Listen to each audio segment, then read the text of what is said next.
Good afternoon and thanks for joining us for Living Local, your lifestyle show for everything Charleston. I'm Ashley Meservey. It's Medical Monday here at East Cooper Medical Center, and today we're talking about summer activities, specifically youth sports, and what parents need to know in order to stay safe on and off the field. Medical Monday, sponsored by East Cooper Medical Center.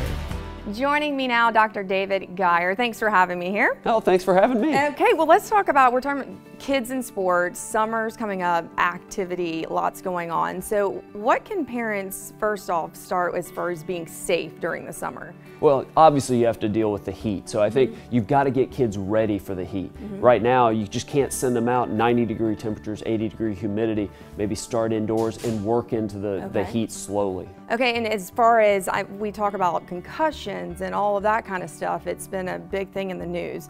How do you really know when it's an issue and when it's not? You really have to get the kids to talk and tell you that something's wrong. You're not obviously going to see every little change, so they need to tell you they have headaches or other symptoms and then get it checked out. Okay, well, obviously we're here at East Cooper and this is a great facility. What are some of the things that you do here? Well, we're in physical therapy. This is where after an injury or after a surgery, people get back to what they love to do. Get their motion of their shoulder or knee back, get their strength back, and get back to the movements and the techniques and the skills that they need to play sports or exercise. So do kids come in here as well? Yeah, absolutely. You typically find them after school late in the day, but they'll be here bouncing off the ladders and doing their strength training for sure. Okay, let's say we're at a summer camp and we get an injury. How do we know we need to seek professional help or that we need to come see a doctor? It's tricky. I think it's always a good idea, maybe take a day or two off, see how you respond. Anti-inflammatories, ice. If you're not getting better, if you can't do what you want to do as well as you want to do it, then it's probably worth getting checked out. Where do you see the most injuries when it comes to children?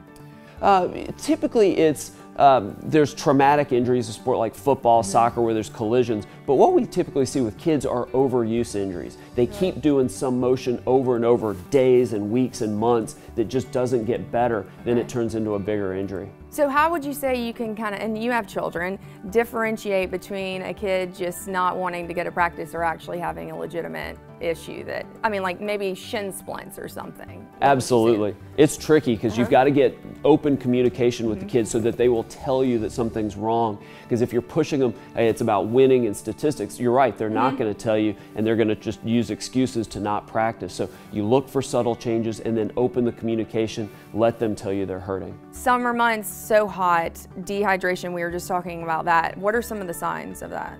I mean, I think it's getting easily fatigued. You know, at first you start sweating a lot, then you actually start decreasing your sweating, and you're just not able to train at the same level. So again, it's all about starting slowly and getting your body used to it. And cramping, I'm sure, happens a lot absolutely. as well. So as far as getting ready for the fall, you know, that's also when sports start ramping up.